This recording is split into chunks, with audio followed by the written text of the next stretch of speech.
Well, you see them on the news all the time. Police chase a suspect's car. It ends with someone, often an innocent bystander, being hurt or killed. And Fox Undercover's Mike Beaudet is investigating whether far more people than necessary are being put in harm's way by too many pursuits. There's a simple way to make sure no one gets hurt in police pursuits. When an officer hits the blue lights, drivers need to pull over and stop. But until everyone does that, police will have to decide whether to chase their suspects or not. That decision often comes down to the policy of the particular police department, which our investigation found vary from community to community and often give officers wide discretion. A police chase in Foxborough ends with one man killed, his car wrapped around a tree. Over and over again. What began as a police pursuit Saturday night ended in a fatal motorcycle crash. High-speed police pursuits end in disaster. His future was stolen. It was taken by poor judgment. Greg Farris is Paul Farris's uncle, a 23-year-old musician and aspiring lawyer, killed last year in Somerville. He was riding in a taxi when a driver fleeing police rammed the cab, also killing the cab driver and seriously injuring Farris's girlfriend. The chase started after the suspect, Javier Morales, was pulled over for cutting across several lanes of traffic. Why did they not disengage? I mean, you're going to get another shot at some person like Mr. Morales. If you don't get him tonight, you'll get him tomorrow night. So maybe you don't have the perfect misdemeanor speeding case, but you also don't have dead innocent victims that you're sworn to protect. According to federal records, at least 300 people a year are reported to die in pursuits, although one expert told us the actual number is much higher. In Massachusetts, 187 people were reported killed between 1982 and 2006, an average of 8 people a year dead in this state from police pursuits. Fox Undercover obtained pursuit policies from a sampling of local departments, while some, including Boston, ban pursuits unless the person is wanted for a violent or life-threatening felony. Others, like Lowell, give officers leeway.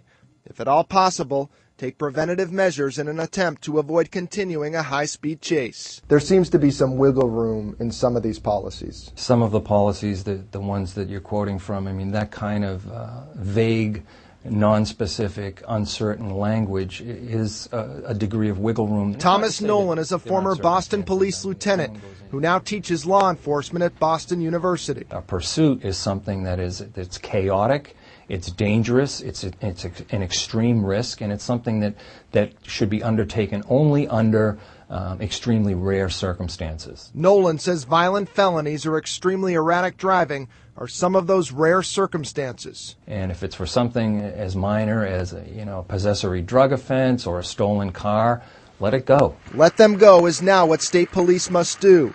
After the Somerville tragedy, the agency changed its pursuit policy. In almost all cases, troopers are barred from pursuing suspects in heavily congested areas. Such a ban might have helped Phyllis Hurd. She was waiting for a bus in Jamaica Plain in 2005 when a driver fleeing police slammed his SUV into her. And when I saw the car coming, I was like this.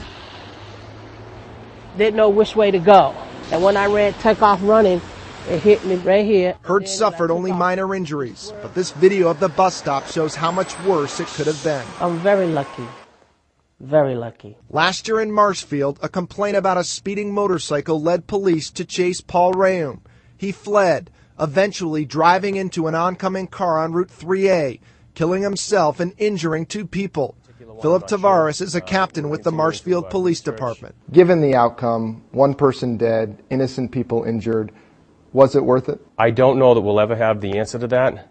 However, I can say that it could have been a lot worse. State police investigators concluded Rayum's actions are found to be consistent with an intentional act or suicide. Had we not pursued him, had he gone over the bridge into Situate and gone head-on with a caravan full of children, I think the question would be asked, this man was operating so dangerously and recklessly, why didn't you do something about it? Another motor vehicle infraction in Marshfield led to a chase that ended the life of 23-year-old Lorna Hanley in 2002.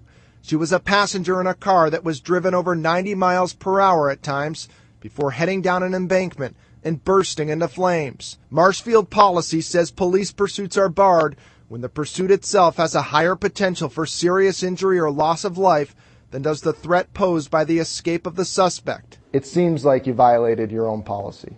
I would respectfully disagree. Not only does Farris defend these pursuits, he says police should be able to chase for minor offenses. If you only allow the police to go after somebody for a felony, then it could create an indirect message that it's okay to drive fast and reckless in order to escape the police. It seems to me there's always going to be another day. I know that Paul Farris is not going to have another day because the police used poor judgment. I don't care what the policy was. It was stupid. The Farris family is pushing for a state or federal policy on police pursuits, but Governor Patrick's administration is not on board with that. A public safety spokesman tells us municipal pursuit policies are local matters and the state does not have the authority to mandate them.